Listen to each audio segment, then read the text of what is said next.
Yeah, yeah. Sorry, I took a little while there because I was just trying to make sure that it was connecting.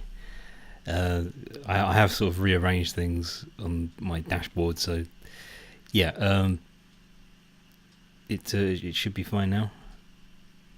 I hope.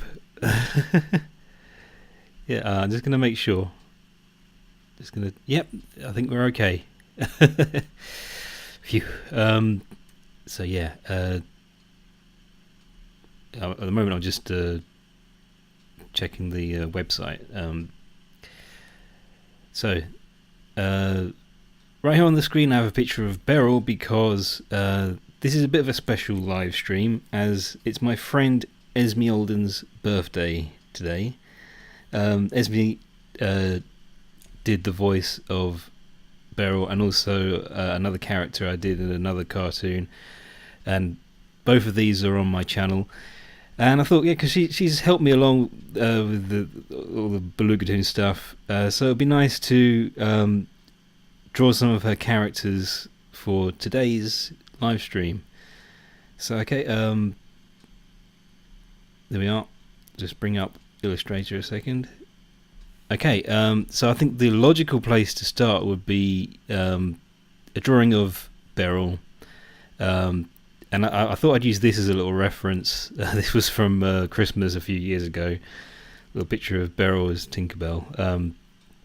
So yeah, just what. And I never really know what sort of scenario I'm putting these characters in. I've got the brush shape that I want for this. This is what I use on everything else. Let's just zoom in a bit. So that sort of line thickness. So needs to be a bit closer, I think. I always start with Beryl's eyes. This is actually, I've just realised this isn't the first time I've drawn her on the live stream because I did that a couple of weeks ago. When I was redrawing a lot of other stuff. I think I will do that again at some point because the hardest thing about these sessions is just knowing what to draw. So today it seemed a bit obvious. I thought, let's celebrate. Let's have a little, yeah, because there's a little connection with someone who has really been a valuable asset to Belugatoons. So yeah, at the moment I'm just sort of building the character as I normally do. I think she's become a lot happier over the years. If you actually watch the cartoon the animated cartoon with Beryl and Stan, yeah, I think the idea was that Beryl was always going to be kind of miserable, and Stan was more of a he's had a much better life, so he's the happy one. But that just seemed to be an ongoing thing with all of my characters, and I don't know if I have used the right brush on there. No, it's that one. Right. Once again, I am exposing myself as a complete fraud. I have absolutely no idea what I'm doing. I can't draw for toffee. I'm exaggerating. I just think it's funny that I go on for that long without noticing. I'm just using completely the wrong brush shape. It doesn't look too bad. So yeah, and I think since then I did kind of work on this idea that that the backstory of Beryl and Stan is that Beryl was born into poverty, so she's had a much more difficult life. I thought that makes, because I want her to be likable. I want there to be something that it is a bit of a sob story, I suppose, but it is at least something that gives the readers of the comics sympathy,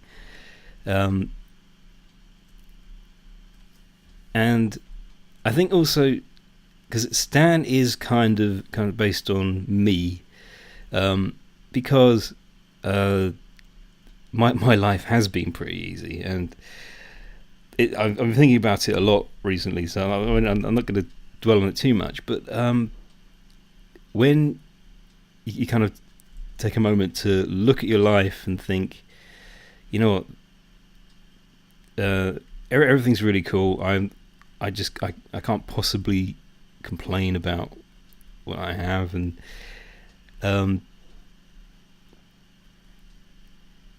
but then I thought, for Stan, it's going to be a lot funnier if he's completely oblivious to that. He does. Maybe he's not as happy as I am. He probably isn't as grateful for the easy ride he's having. That because Beryl is kind of the opposite, and the fact that she grew up poor is that was an idea that I thought she could be the one who doesn't take life for granted. Like, she doesn't take anything for granted.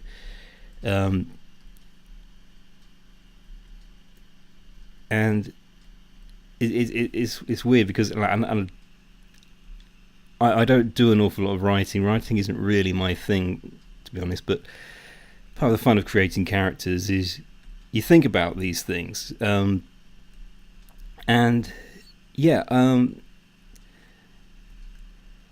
do have quite a lot to say about these two, actually. I'm only drawing Beryl. What was I going to say?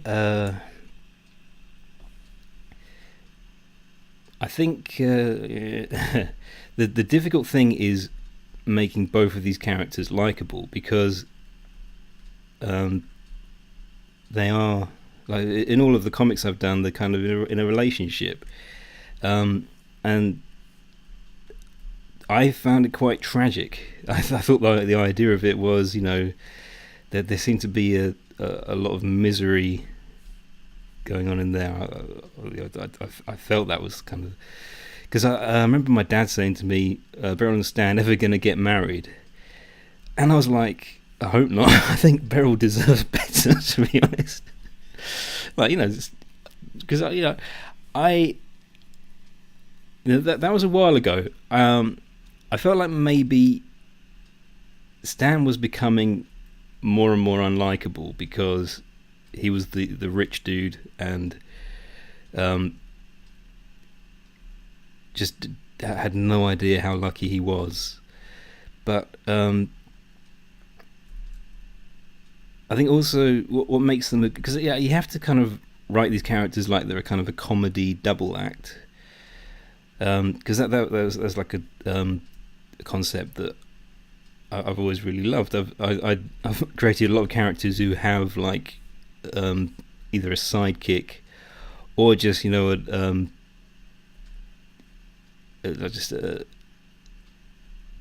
most of them are double acts, basically. So I don't give her eyelashes anymore. She had eyelashes in the original design.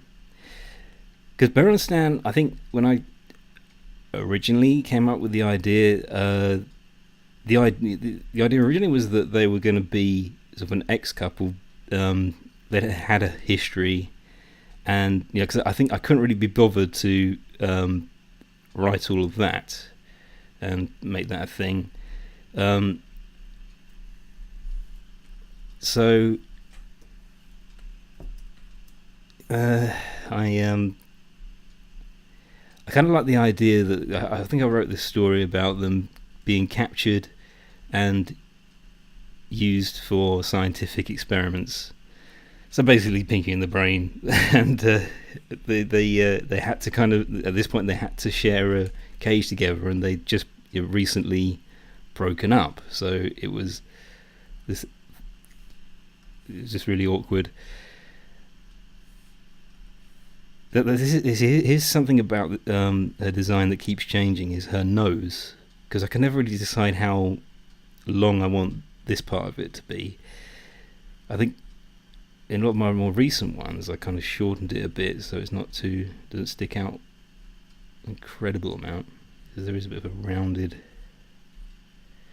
I think Stan's snout is a lot harder because it's a very irregular shape. I found it surprisingly difficult to learn how to draw my own characters, but I think because I understand that performers, musicians, and comedians sometimes have difficulty learning their own material. Like I know that John Cleese was like that with the Monty Python sketches. Like when they had to do them live, he would sometimes get the audience members to remind him what the next line was. And when you think about it, that makes sense because, especially these days, the people who know those sketches and things like that, they're usually the fans because they can. They already get a lot of enjoyment out of watching this stuff, and so it's just a matter of obsessing over this thing you're already a big fan of. And for the performer, it's like, I'm going to do this once and then I just want to be done with it because it's, this is my work. It's like, I suppose with most professions, you're not necessarily going to think like this one day of work is going to just mean everything now. It's going to be the for some reason it's just I'm sort of liking the idea of squiggling that line a bit because I don't know what I'm just drawing her. I don't know what was she looking at. Is she I haven't decided what's happening in this scene or whatever. So yeah, and I think it's a bit like that with drawing, because the first time I settled on a design for Beryl, I was like, that is how I'm going to draw her from now on. But I turned out to be really bad at it because one of the reasons I'm glad that I did Beluga Weekly is because I really did struggle kind of learning the designs that I'd actually come up with myself, and it was a weird discovery. So by doing a weekly comic strip, that was a good exercise in just like how much of this is going to stay the same, how much is going to change, because I try things like templating the characters. So I'd draw something like this, and I'd save it and keep it so I could reuse it again and again. But I would concentrate on, because with Illustrator you can obviously move parts around. Like you make a selection. If you saw me moving Beryl's eyes, I want to move her eyes around, so you can make little changes like that between panels. So that's a good way of making sure that there's continuity as well as appropriate differences. And I found that to be, and Cow's Play is another one. If you don't know what that is, just go to belugatoons.com because you can find there's a button that takes you to all the stuff I did for that. See, I like that that kind of shape for is that the muzzle? Yeah. She doesn't actually look much like a rat, but I think that's part of the fun of cartooning. You can bend the rules and do characters your own way. Like The Simpsons, that's a good example of how people don't have to look like people for you to enjoy their style. Like, how many characters on that show actually look like everyday people? Well, the main characters in particular, they stick out, and that's actually part of the charm. So yeah, and I think, you know what, that might actually be why Stan kind of has spiky hair, and also why they have yellowish fur. Obviously, I'm not colouring this in right now, but I will be. Now, which hand is that? Hands are my weakness.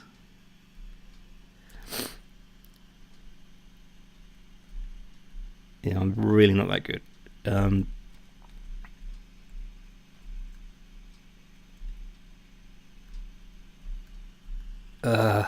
So yeah, Simpsons. Yeah, so Stan has a hairstyle not dissimilar to Bart Simpson. And I don't think, because I wasn't, I didn't specifically go, I want to draw a rat that looks like Bart Simpson, but I tried lots of different looks for these characters, and it just took me a while to settle. Because like, if you have an idea in your head, not only is it surprisingly hard to actually make it accurate to what you have in your head, it's also, let's see,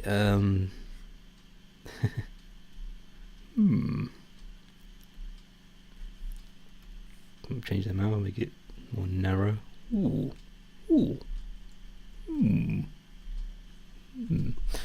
Raised eyebrow. So yeah, I don't know what's going on here, but let's adjust these.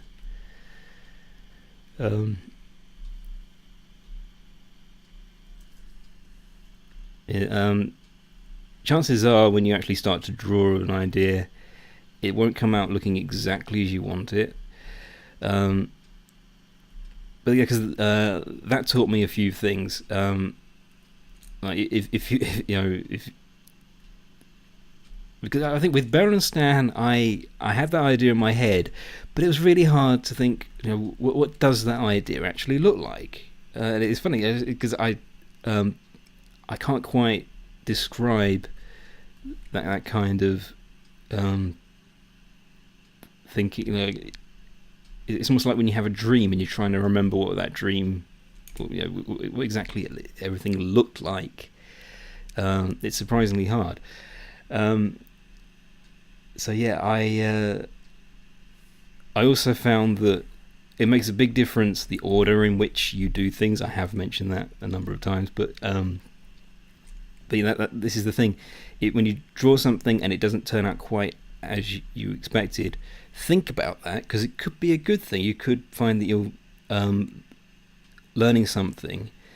It's funny how many things really start to happen as a result of like afterthoughts. I don't know how I'm explaining this the best way, but when you draw something, you can get a surprising amount of inspiration from that very thing that you've just done.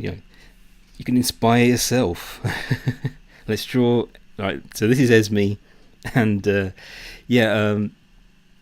Esme had a thing about bees, so we named this character after her. She was with me when I drew this picture. This is the first drawing I did of Esme the bee.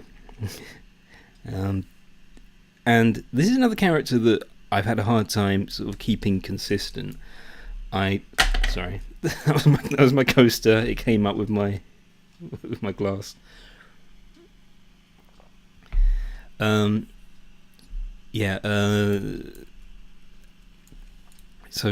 a lot of the drawings that I've done of Esme look different now.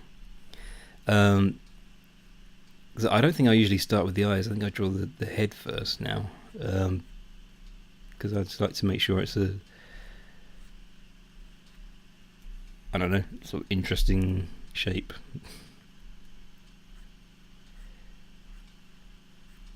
Yeah, I completely cheat with drawing shapes, or I could just use the shape tool. That would be because I just like to exercise my. See, you can see how I don't don't really do such a good job the first time round, but good old Illustrator, you can play about with shape. I think that's how a lot of my stuff evolves. It's just I'm sculpting away at these lines, and they just keep changing. But yeah, I kind of like, because I think this is one of the first times I realised there's something very pleasant about positioning a mouth so that there's quite a large space between like the lip and the chin. That's nice for drawing characters like Esme. I think if you're drawing a bumblebee, I don't know, I kind of like that sort of look. This is one of my 3 eye shapes, the only 3 eye shapes I know.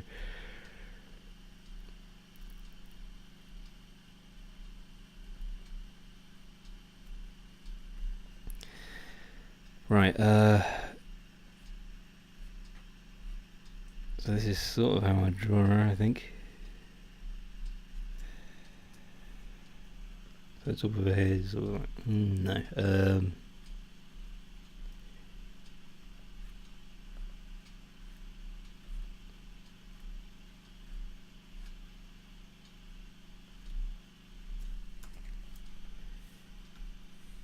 Has it happened again? Have I gone back? Yeah, I've gone back to the old brush. Right. Once again, I did not notice. Schoolboy error. So how did that happen? Is it because it's the wait a minute. Sorry, I'll zoom back in.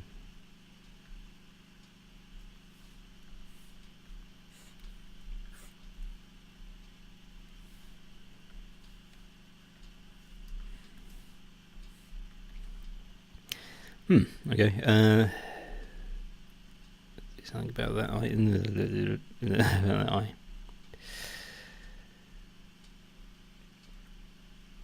Yeah, so I put this character in a lot of the books, like new stuff. You see her in the first issue. I think because I wanted a way of it's a bit of a random thing, but because the first issue is really mostly about Beryl and Stan, and I wanted the 3 of them to meet somehow. So there was a bit of a random joke. One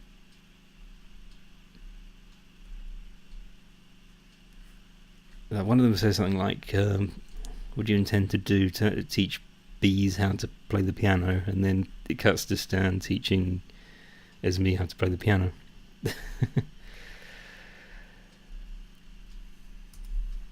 I'm laughing because it's weird, not because I think it's a good joke. I don't know. I don't know what comedy is really, but I I attempt to. I've been doing commentaries for my webcomic because I have a lot of video footage of the production process. I've started uploading that to YouTube, and it's been a little bit embarrassing because a lot of the times I'm just like, yeah, I don't know why, like in what way this is funny. I dare say it isn't, but that's the thing about doing something on your own. Like, you know, some people are really good and are just doing solo work, and I'm not. I definitely have an easier time collaborating, because yeah, I've done a podcast, and also the new show I'm doing, Keep Drawing and Nobody Explodes.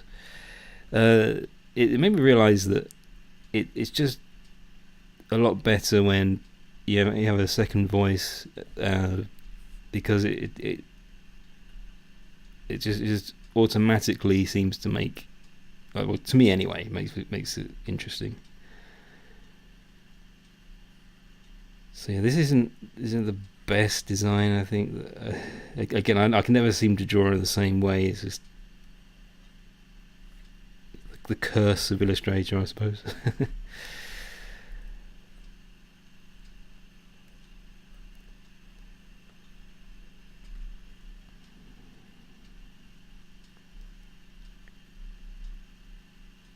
I feel like she should sort of be looking upwards, so that you can reposition the mouth. I do sort of like to have it higher up. Yeah.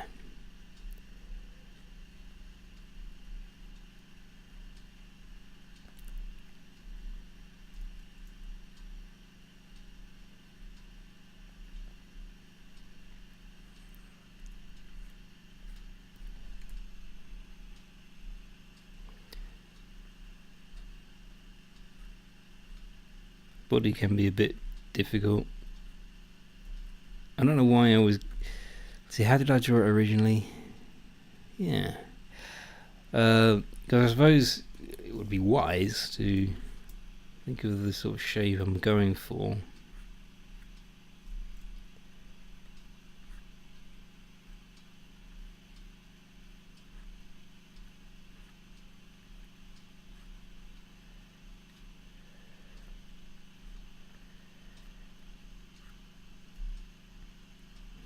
Just enlarge it a bit. Oh yeah, there was another comic that this character appeared in, because I was a part. I had some involvement with the organisation Smile, and they had a magazine that came out 3 times a year. So they had like it was just for each season. So one of the spring editions it had a little comic I did with Esme talking to flowers. I think that one, I was quite happy with that one. I think it worked as a sort of humorous little innocent comic strip. The people who read it thought it was good. So yeah,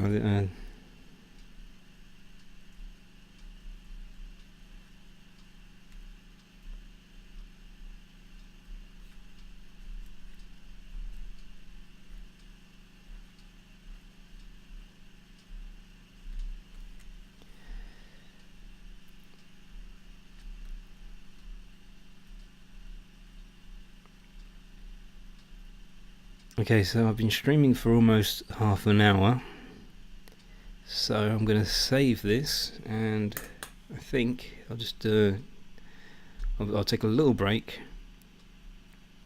When I come back, I'll try and improve on this. A few things that I need to work out. Okay, let's hit the test card.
Okay, that's enough. I've had my break. Let's do something about this. So her bottom is going to have that's the white bit, because she's a bumblebee. And that's the sort of design I'm trying to do.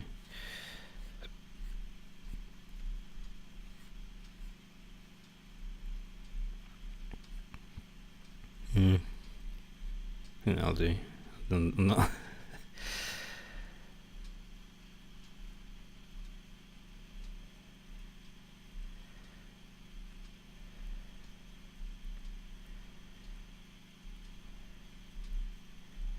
So once again, not sure how long I'm going to be doing this, but I'm enjoying this one. So I can't see it being cut short. I don't like doing that. I don't like hurrying myself along. I've got time. Got lots of time.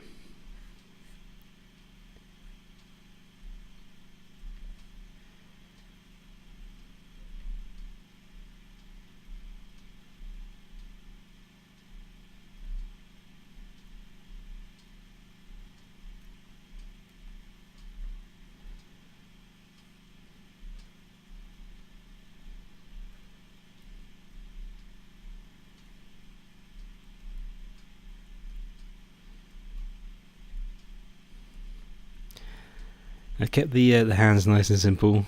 Can't get those wrong.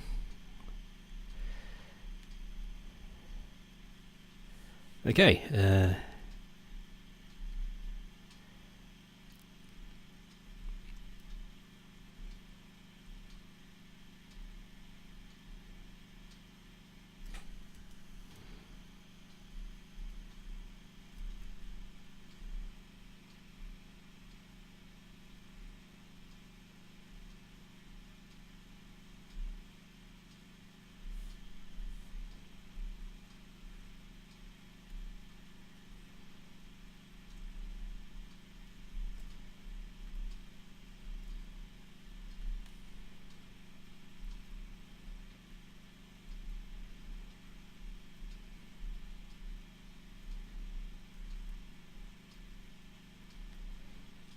I do sometimes make her wings semi-transparent, but the thing is, you've got to remember the rest of her body. You can tell that I just sort of repainted that back in, because when I drew the picture, this wing was obscuring the rest of her body. Wow, she looks so different. Just can't. I can't relive that moment, but because that's how I feel about a lot of my drawings. It's like the first time around, it was just a moment, and it's not really something I can always replicate. It's just this is how I'm doing it now. Her nose is a lot bigger, a lot more pointy in the old one, because I feel like I am just getting more used to making the pupils smaller and smaller. I started out liking really big pupils, but I seem to favour the smaller ones now. But because it mostly depends on what kind of expression you're going for. So if it's just a natural expression, you don't want it to be too tiny. Just that's what I like.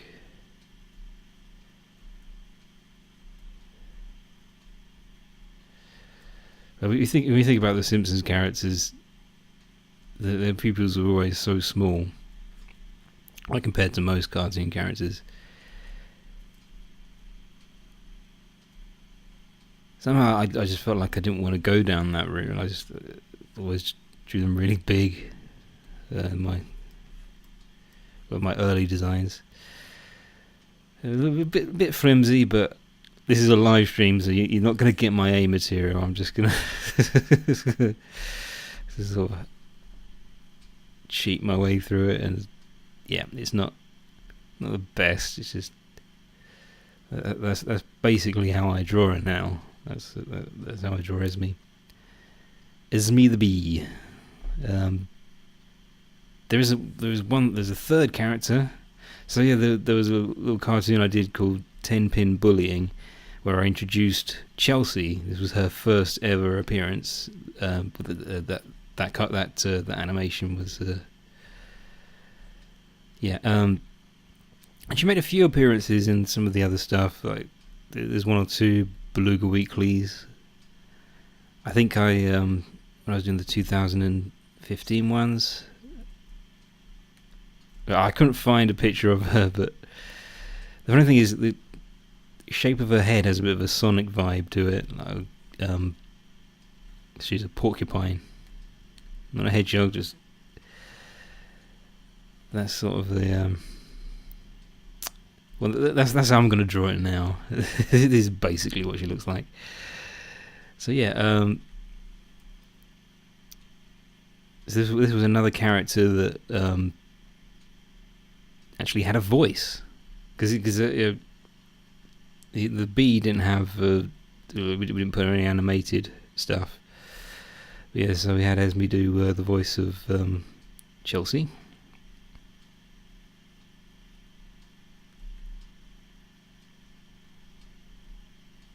And I think that's the thing that I was a bit fickle about on this character, was the kind of, actually is a porcupine. I think the original design had her hair coming out really far, because those are basically quills, I suppose. It's not a hairstyle. Yeah, it's drawn like one.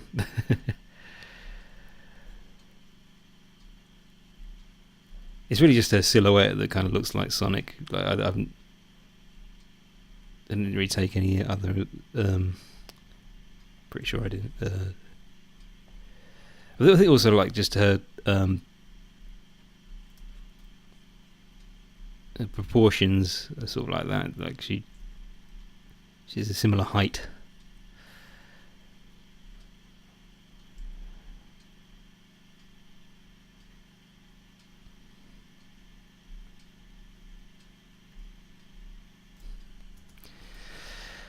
Okay.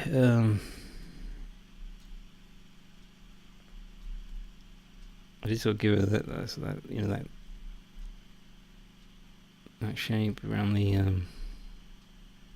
that is a very Sonic kind of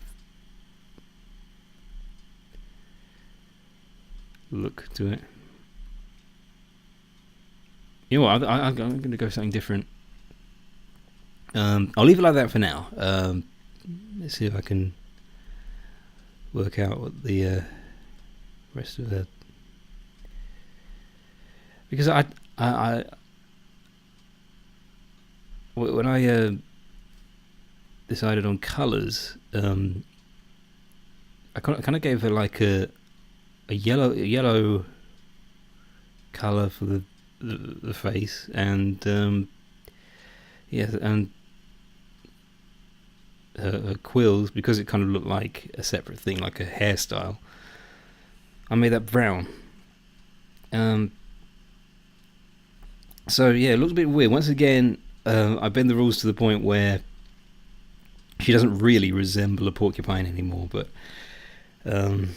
you can kind of buy it, I suppose. It's not a huge stretch.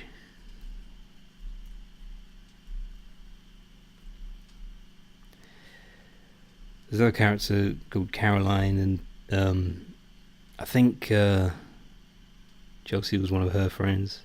Actually, because Becky, who appeared in a lot of Beluga Weeklies,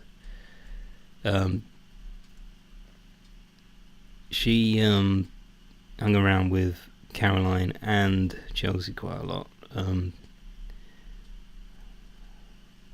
I think because I like the idea of Becky and her friends sort of being gamers, and I came up with this games room concept, and that was just something that would turn up in the webcomic,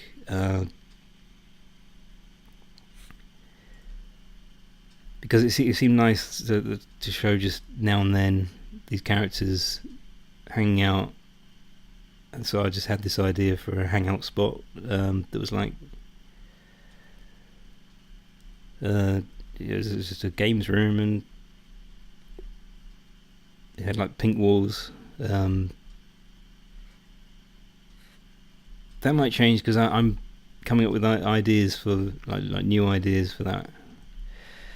Because obviously, you may have noticed the games room now is like my Let's Play series, and yeah, I still think it's just cute that my characters have this place to hang around, and I was gonna include it in some more of the comics.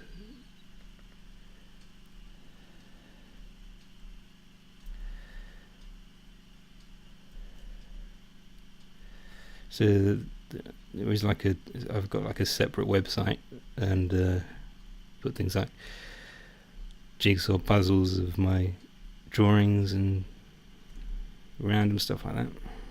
But it all started as just a little detail in the Beluga Weekly comics, and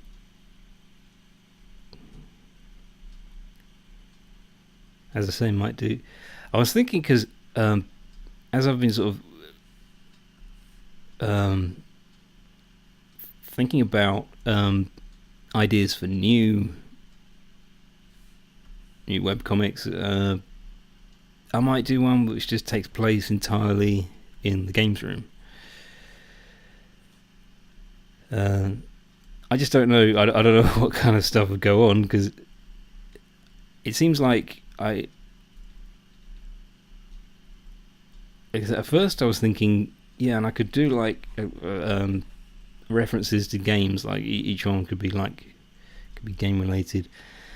But then I just thought that kind of makes it too specific. I want there to be more possibilities, and yeah, if it is a webcomic, what I'm probably going to do is I'm probably just going to make it so that it is more like the stuff they talk about at the games room, or things that these characters get out to, just not relating to games really, just because the whole idea was that it was just a hangout spot. It wasn't meant to be like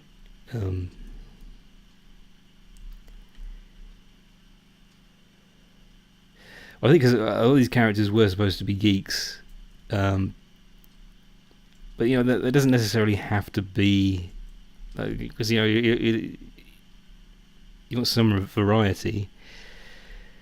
And I think because the thing that a lot of these characters have in common is that they just like to socialise. They like to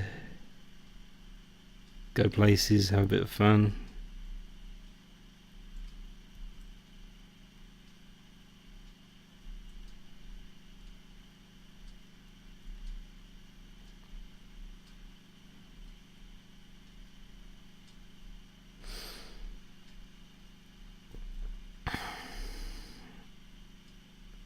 I can't do natural. I can't do natural poses.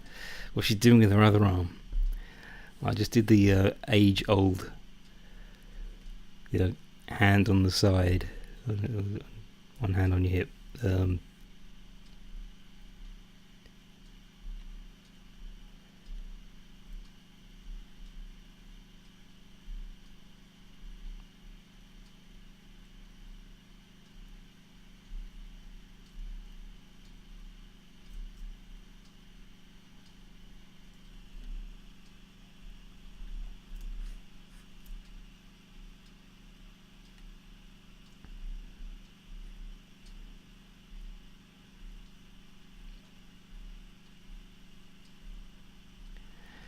So yeah, so this was an animated cartoon, and we recorded the audio in an actual studio, which was quite exciting. But like for context, it wasn't one, we didn't like rent it out or anything. It was because this was way back in 2009. And me and Esme were at university, and we were supposed to be doing stuff relating to TV production, but we decided to have a go at recording some dialogue for my random cartoons. Actually, yeah, because the studio we used, it was I think it was for radio or something. We thought it would be adequate because it seemed to have good soundproofing, and nobody else was using it, so we just sort of snuck in and recorded the thing there. So yeah, that was interesting, and I think is one of the reasons that I've not done any more of these. Would be that we just haven't had that same kind of access. Yeah, because it was years ago we were at uni. So yeah.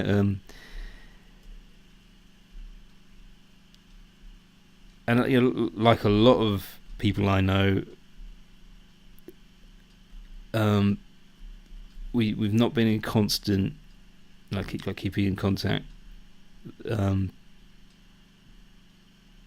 Because I think this is really just mostly on me, because it seems to be very much sort of it's something that I've found with a lot of my projects. I'm not the most organised person. I can't really.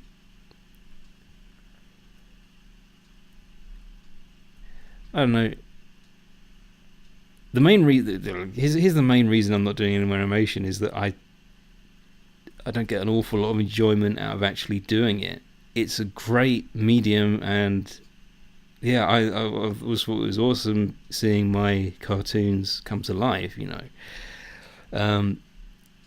but I just can't get any joy out of actually doing animation. I think the more I say this, the more it's sort of meaning that the awesomeness of seeing my drawings like talk to each other and all of that probably becoming more and more unlikely that that's going to happen. But then again, no one's disallowing me from trying out some new things. I always thought, what would be a more manageable type of animated show? Because if I just know what my limits are, maybe I could try and do a new one for this channel. Because the whole idea of this channel originally was going to be, I think I was going to try and do exclusively, animated stuff. But that didn't really work out. But I'm doing the thing that I like. Have I done that right? I'm checking the hand again. Yeah, I think we're okay. I've got to make sure the hands are all right. Because when you draw hands, like let's say you're drawing a pair of hands side by side. These are cartoon hands, so 3 fingers and a thumb. That's good enough for a cartoon character. So there's the body.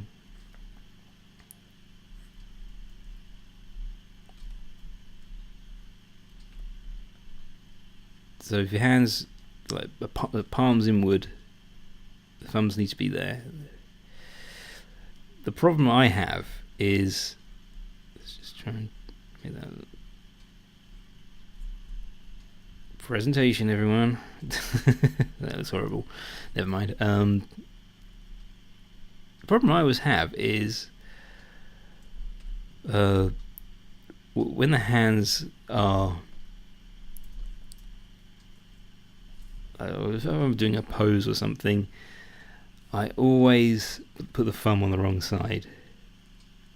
Let's say it's like this hand is supposed to be waving. If it's being held up, then the thumb should be there. And just do the other things like that. It actually happens a lot more if you have to kind of distort them a bit. So if it's in a fist, I will just... Okay, so that's what you're trying to do.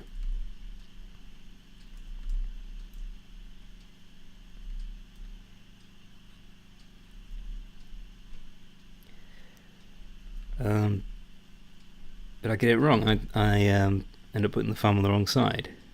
So it'd be more like... Basically, sort of like it's just the wrong hand. That's it. Anyway, so yeah, that hand should be on that side. That is right, isn't it? I'm just so used to getting it wrong. Sorry, that wasn't interesting at all. I don't know why I bothered with that. By the way, have you noticed I've gone back to using a white surface because I was concerned about my eyes originally. That was why I was using that ugly grey background. Because I thought that would be easier on my eyes. But then I just decided to grow up and just go back to using this because it looks better. It's better for the viewer. No one's going to struggle with this. I decorated the live stream layout enough as it is. Okay, those are all the characters that that in some way connect with Esme. And Esme also likes elephants, so I'm just going to draw an elephant. This isn't like going to be a specific character. I came up with with an elephant character for the 2016 Beluga Weekly series, but she didn't get to do much. It wasn't really a lot. I think I was toying with the idea of bringing her back. What happened to that character? Did I kill her off? I get the feeling I might have killed her off. Oh, I'm so cruel.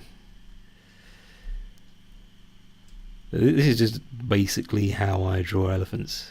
I think I'm going to get this one. Just make those pupils quite large. Now you see, once again, there's an example of how it makes a difference, the order in which you do things. That I like to point out a lot. When I drew that little line there, the sort of the crease in the trunk, which I've yet to actually draw properly, but that kind of helped me. That helped me with the ears because somehow it made it more elephant-like, and so I'm starting to think elephant. So that seemed to be a good sort of key to like thinking about whether because I've drawn the eyes and the ears and the top of the head before I've started on the trunk. So I think it makes a difference. It's all about doing things in a particular order.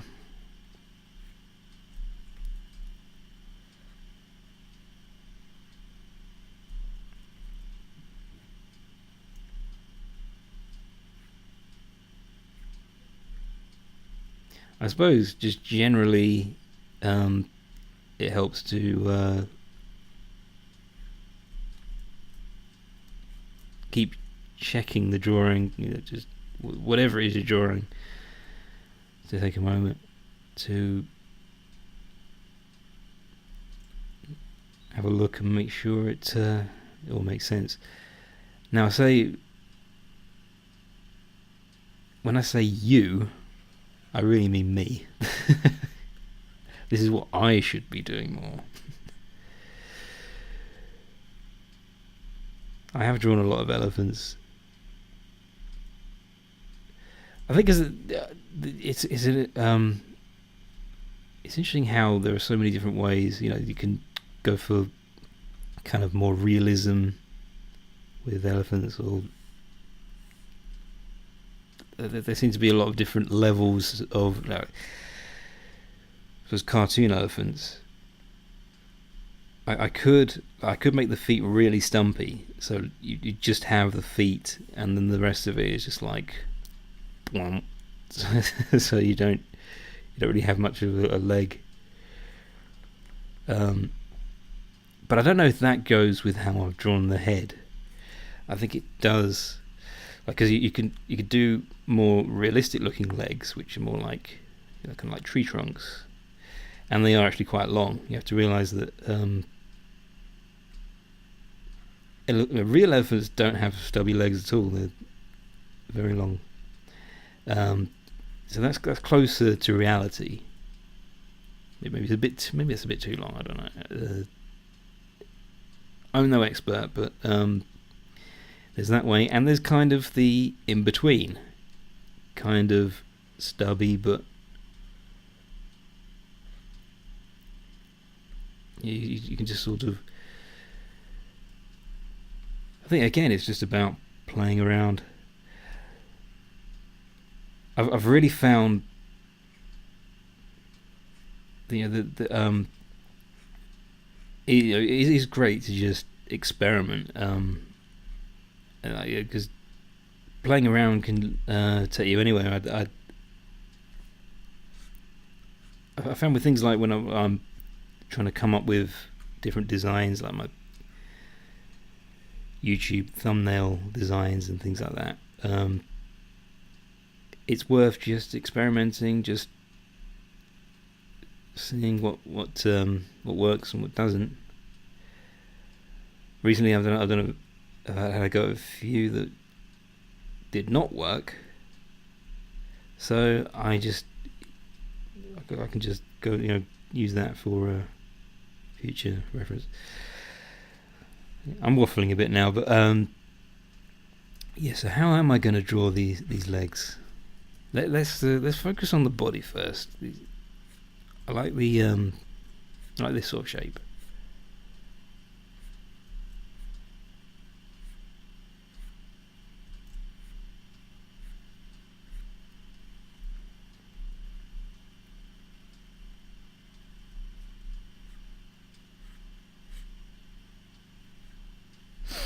Right.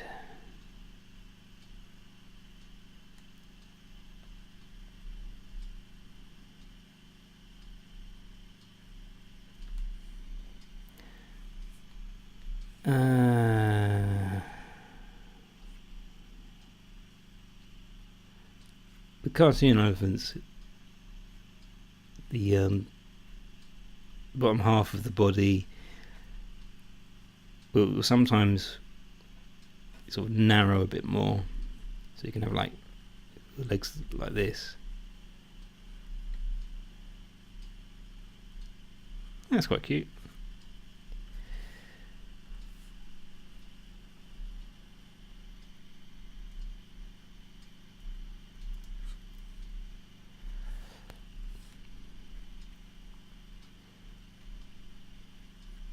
So yeah, I think I am just going to go for the little stumps of just have these feet poke out like that.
Yeah, I think that works.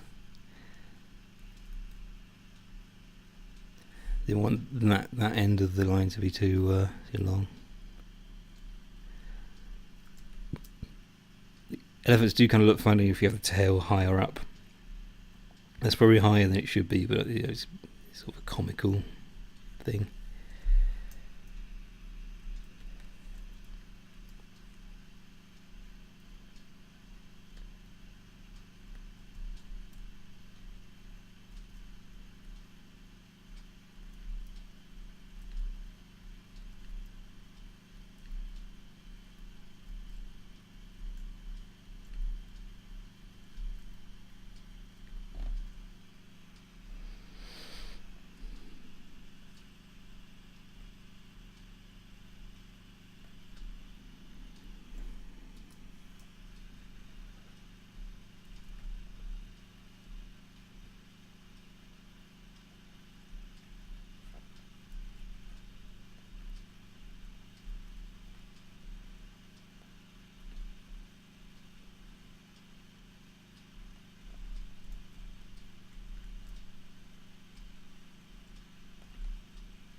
Sunflower, I think.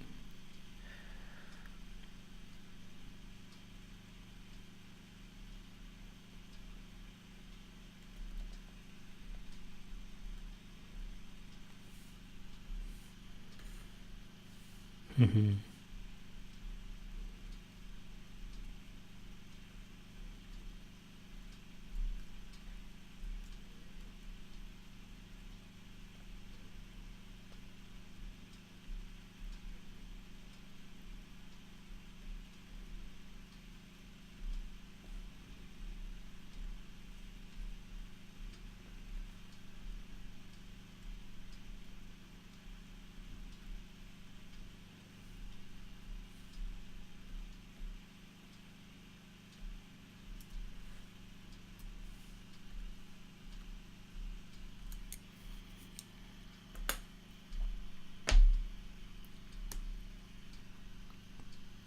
Okay, I'm going to take another break, and when I return, I'm going to start colouring these things in.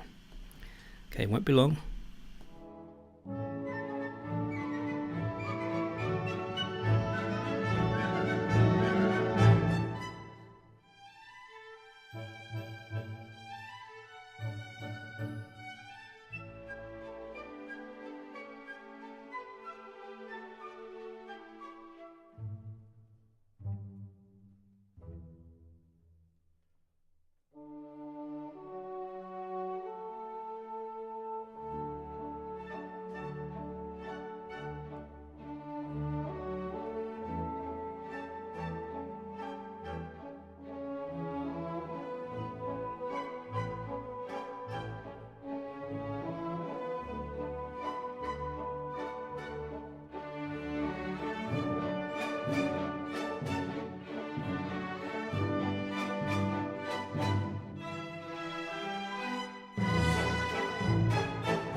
Okay, ready? Here we go. I'm going to start with Esme the bee, because I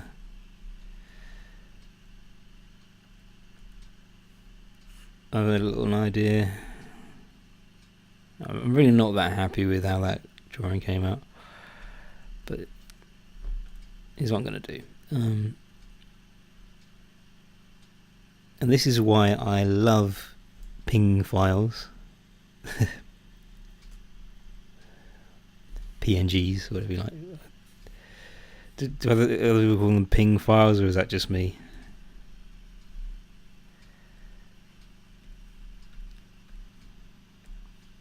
I'm not going to bother doing the semi-transparency. That's just going to stay as it is. How many lines did I draw? 4. Yeah, that's the rule. See, here's the thing: when I draw a body, that bit's brown, so there's going to be a yellow bit there. Because the end has to be white, and it goes white, white, brown, yellow, brown, yellow, and then this bit's brown.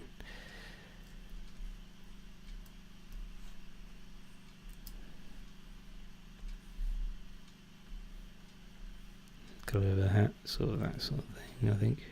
Yeah. The blue colour for the lenses. Alright, now, once again, I've not... That's going to have to do.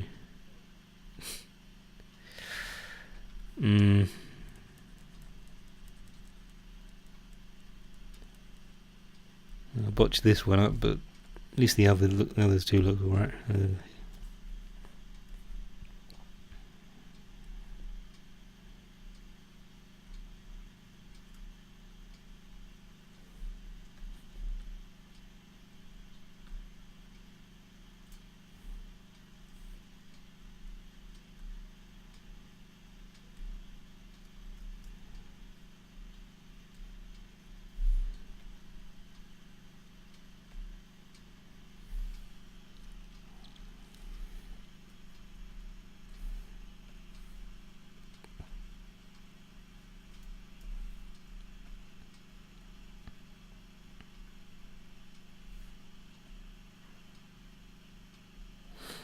Okay. So I'm just going to export this as a ping.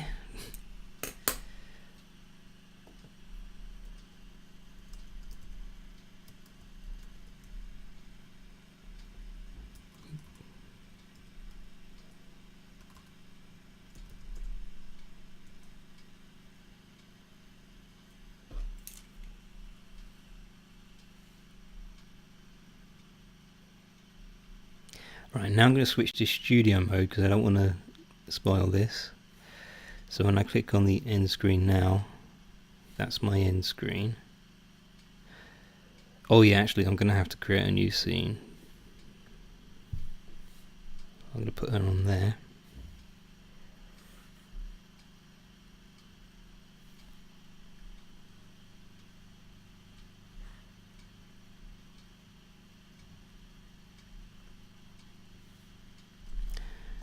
Now then, let's rotate.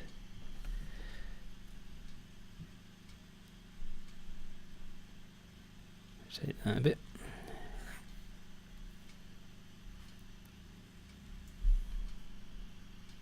Yeah, so for the end screen, I want her to come in and fly.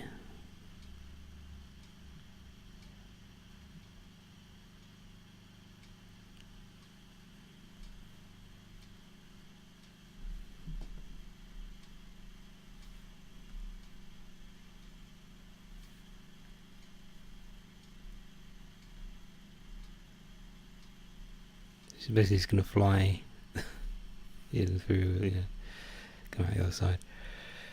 Yeah, that's quite nice.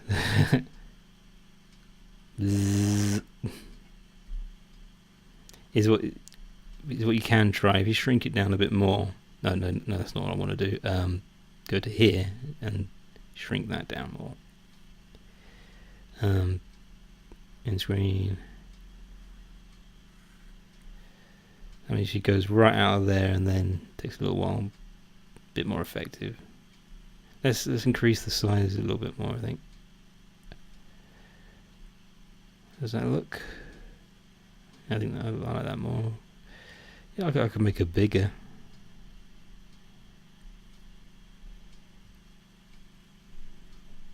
Bit too big.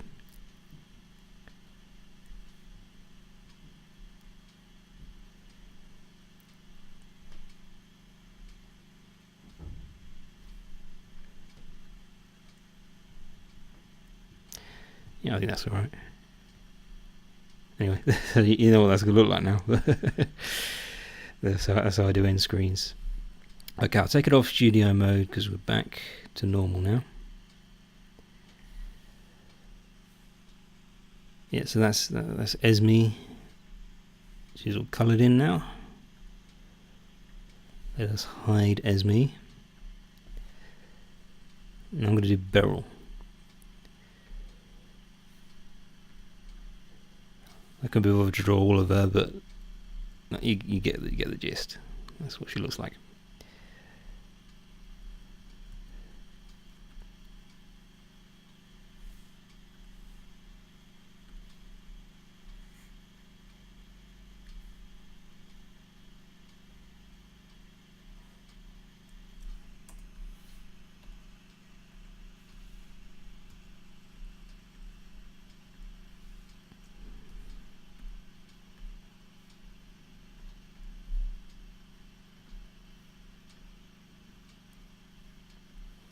That's sort of her fur colour.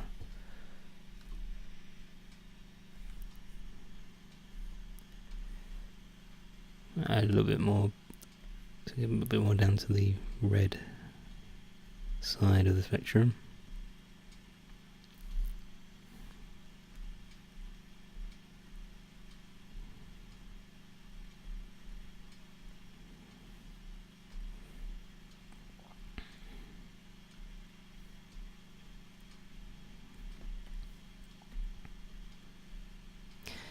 Oh yeah, I will work on my shading, he says. I'm not going to try experimenting here because it's just embarrassing. I'm really, really bad.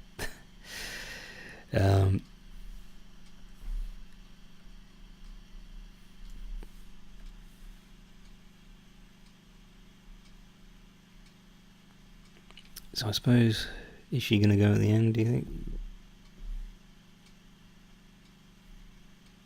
He's going to have to go for all that. Let's see how she looks on the thumbnail. Alright, I might have to... Hang on a second. Something that I forgot to do. As is a template, I always have to duplicate it.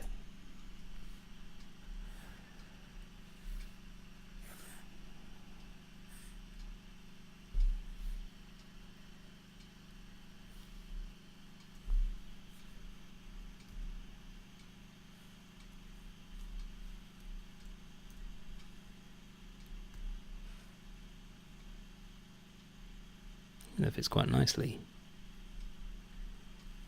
So she's sort of in the foreground, and maybe we could put the elephant in the background.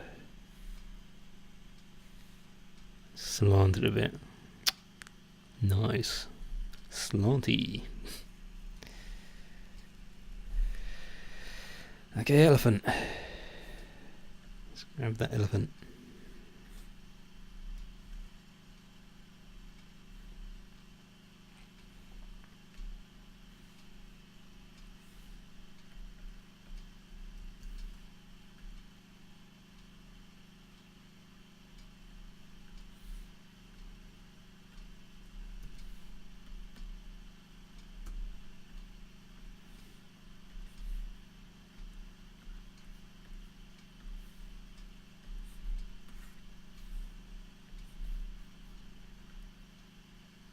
I'm so lazy when I colour these in.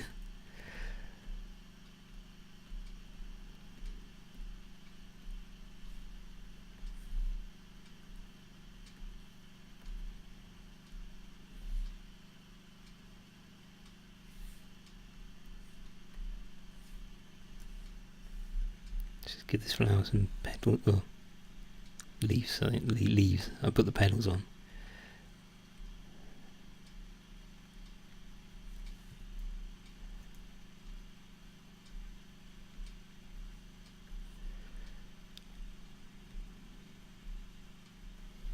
Yeah, that's fine. Grey, very simple.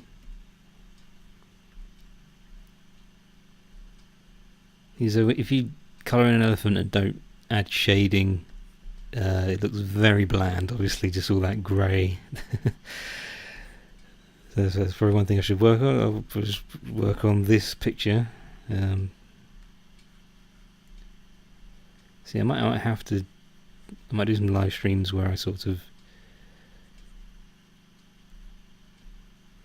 work out the best way to shade my drawings. Here's the thing, because you sort of add a bit of a shading effect if you colour in part of a nail, because that automatically just looks like, well, it kind of looks like it can be that kind of style where you're only filling in the parts that need that kind of reflective effect or whatever. I don't know what I'm talking about.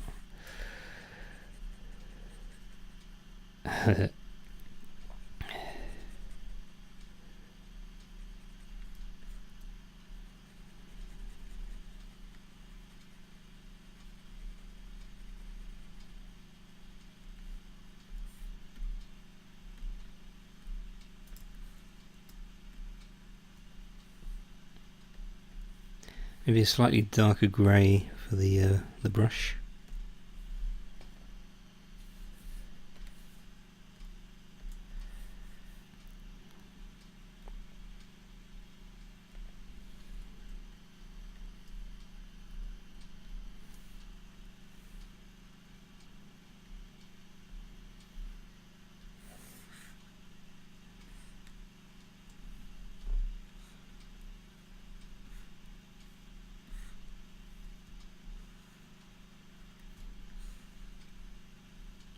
These a little further off.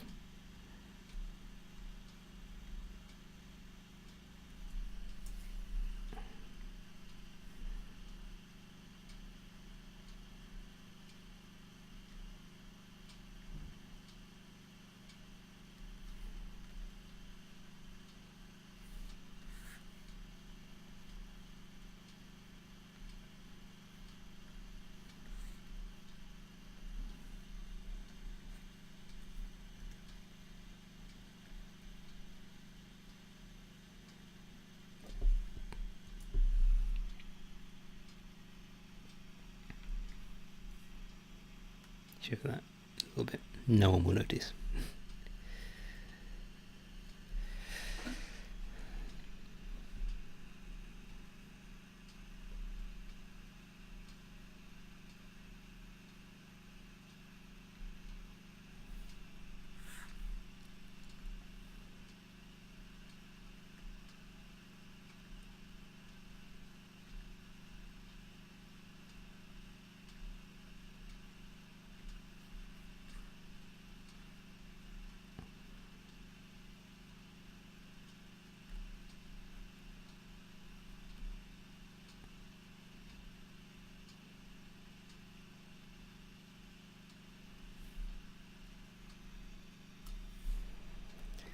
Okay, I think we're done.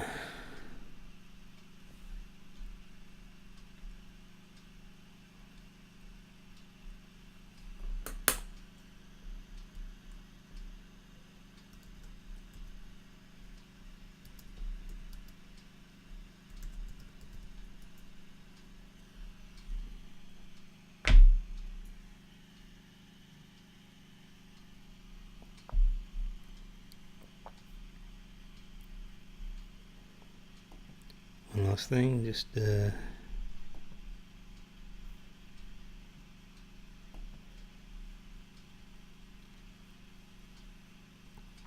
just going to update the thumbnail now, and then I think that'll be it.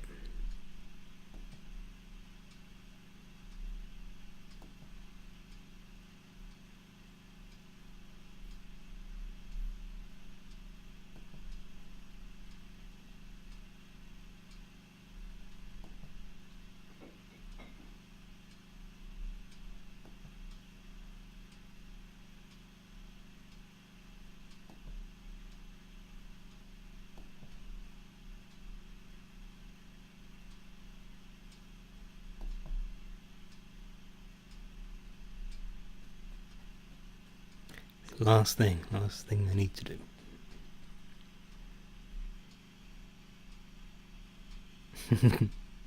Bear with me. Yeah, it has to slow at some point.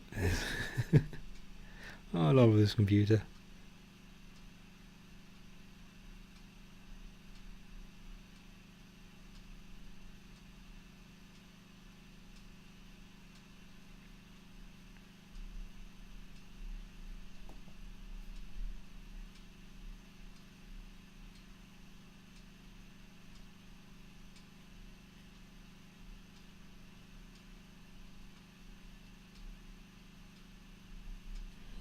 No.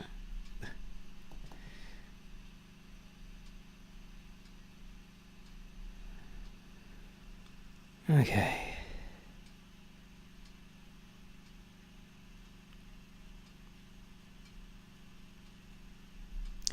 And we are no longer live. Revert to draft, thank you.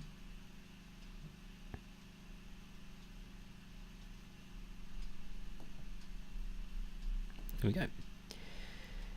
Okay, so thank you all for for watching this. That's it. Happy birthday, Esme. Hope you enjoyed this if you saw it. And I'll be back once again in the future sometime. I don't know. I don't know what I'm going to do. But thanks for watching, everybody. Do take care. And end screen. There it is.